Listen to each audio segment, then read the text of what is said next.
Hello viewers, if I open camera in my Realme phone showing this error, go to settings to set permission.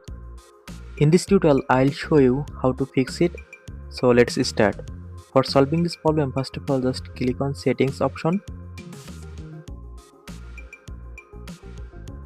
Now go to permission option. From here allow microphone and camera permission. Microphone permission is already allowed. Now allow camera permission. Now go back to home screen. Restart your phone only for power off and on.